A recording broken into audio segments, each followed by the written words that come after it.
नमस्कार दोस्तों, मैं मयंक आपका स्वागत करता हूँ अपने स्टडी चैनल में जिसका नाम है स्टडी विथ मयंक। तो आज हम आइए 12th के चैप्टर 5 की ओर आगे बढ़ते हुए पॉलिटिकल साइंस के।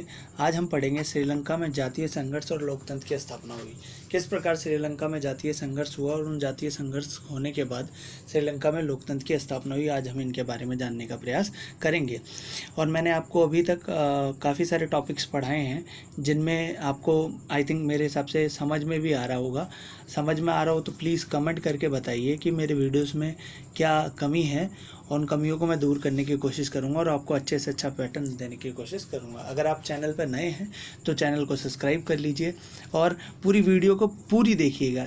जब पूरी देखेंगे तो ही आपको समझ में आएगा, अन्यथा 20 से देखेंगे तो आपको देखने का कोई फ़ायदा है नहीं, और थोड़ा देखकर छोड़ देंगे तो आपको कुछ समझ में नहीं आएगा, क्योंकि बहुत लंबा मैटर होता है, उसको हम शॉर्ट में समझाने की कोशिश करते हैं। तो चलिए आ जाइए, बकवास ना करते हुए वीडियो की ओर आगे बढ़ते हैं। तो श्रीलंका में जातीय संघर्ष किस प्रकार हुआ इसके बारे में हम जानने की कोशिश करेंगे। तो देखा आपने, श्रीलंका 1948 में आज़ाद हुआ।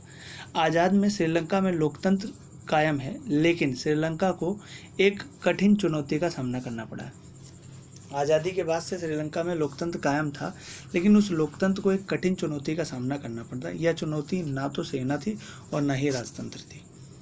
जैसे पाकिस्तान में सेना चुनौती दे देती थी और बांग्लादेश में और सेना की चुनौती हो जाती थी, वैसे ही आपका नेपाल में राजतंत्र की चुनौती थी, लेकिन ना तो यहाँ सेना थी और ना ही राजतंत्र था।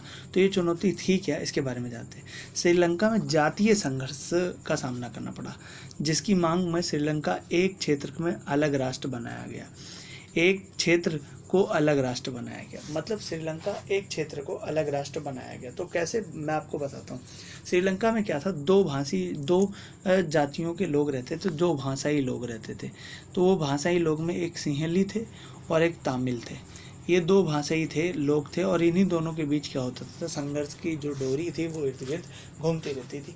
इनका मानना था कि तमिलों के साथ सिंहली लोग क्या करते हैं, तमिलों का मानना था कि तमिलों के साथ सिर्फ क्या करते हैं, सिंहली लोग दुर्व्यवहार करते हैं। ठीक है, तो इसको लेकर श्रीलंका में हमेशा उठापटक चलती रहती थी। आज़ादी के बाद श्रीलंका को उन दिनों सिलोन कहा जाता था। क्या कहा जाता था? सिलोन कहा जाता था। उसका पुराना नाम सिलोन था। श्रीलंका की राजनीति पर बहुसंख्य सिंहली समुदाय के हितों की नुमाइंदगी करने वाले का दबदबा रहा। जो बहुसंख्य थे ना सिंहली, उन्हीं का ही हमेशा श्रीलंका की जो राजनीति थी उस पर क्या था, दबदबा रहा। ये लोग भारत को छोड़कर श्रीलंका आ बसी और एक बड़ी तमिल आबादी के खिलाफ है। ये लोग पहले भारत में रहते थे, परंतु सिंहली लोग पहले भारत में रहते थे। अब ये क्या बैठा है, ये सिंहली लोग श्रीलंका में आ बसे, और श्रीलंका में आ बसने के बाद इन्होंने तमिल आबादी का खिलाफ, ये तमिल आबादी के खिलाफ थे। तमिलों का बसना श्रीलंका में आज़ाद होने के बाद भी जारी रहा। तमिल लोग जो थे ना, वो श्रीलंका में जाने लगे, बसने लगे, और यह आज़ादी के बाद भी जारी रहा। सिंहली राष्ट्रवादियों को मानना था कि श्रीलंका तमिल के साथ कोई सियासत नहीं बरतनी चाहिए, क्योंकि श्रीलंका सिर्फ सिंहली लोगों का है। इन लोगों का मानना था कि तमिल के साथ हमें कोई भी सियासत नहीं बरतनी चाहिए, क्योंकि से जो है चीज़ ना वो हमारी है, दूसरे की चीज़ नहीं है। वो चीज़ क्या है, हमारी ही है, वो दूसरे की नहीं है। तो हमें उनके साथ कोई भेदभाव नहीं करना चाहिए, और अर्थात भेदभाव करना चाहिए। ये जो क्या नाम है, ये जो श्रीलंका है वो हमारा है और किसी का नहीं है। तो उन्होंने क्या किया, तमिलों ने प्रति भारे बर्ताव से, जो उग्र बर्ताव था, तो इन्होंने इनके मन में भेदभाव पैदा कर दिया तमिलों को, और इन्होंने राष्ट्रवाद के खिलाफ आवाज़ बुलंद की। और 1983 के बाद उग्र तमिल संगठन लिबरेशन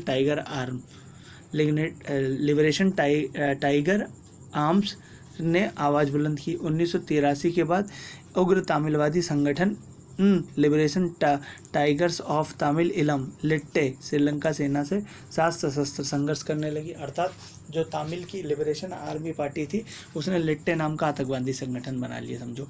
इसने तमिल इलम यानी श्रीलंका में तमिलों के लिए एक अलग देश की मांग की। श्रीलंका के उत्तर पूर्वी हिस्से पर लिट्टे का नियंत्रण है।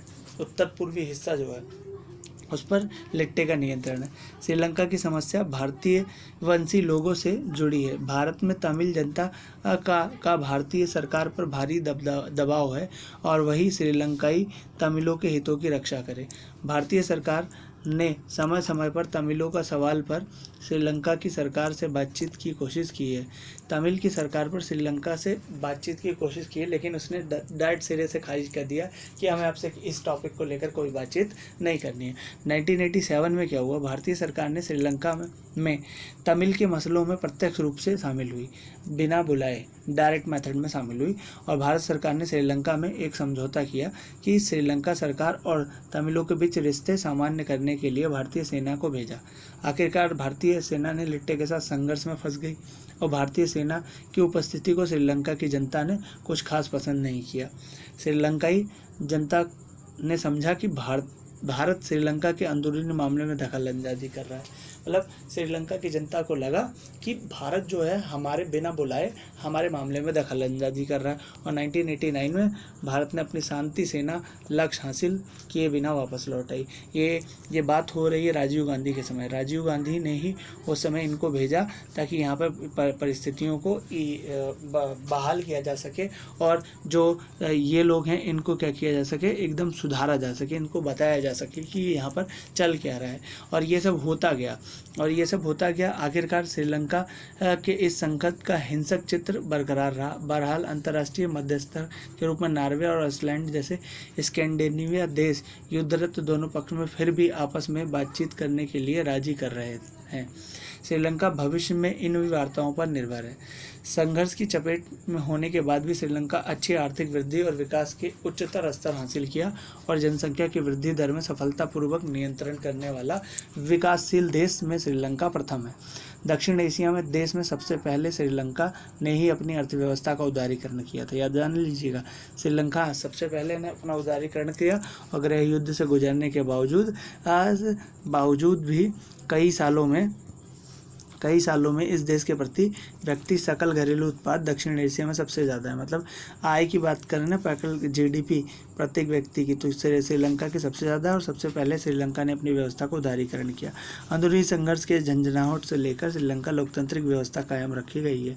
इतने अंदरूनी संघर्ष होने के बाद भी आज भी श्रीलंका में क्या है, लोकतांत्रिक व्यवस्था कायम रखी गई है। अगर आपको वीडियो अच्छा लगा हो तो लाइक ज़रूर कीजिएगा, शेयर कीजिएगा और कमेंट करना ना भूलें। धन्यवाद।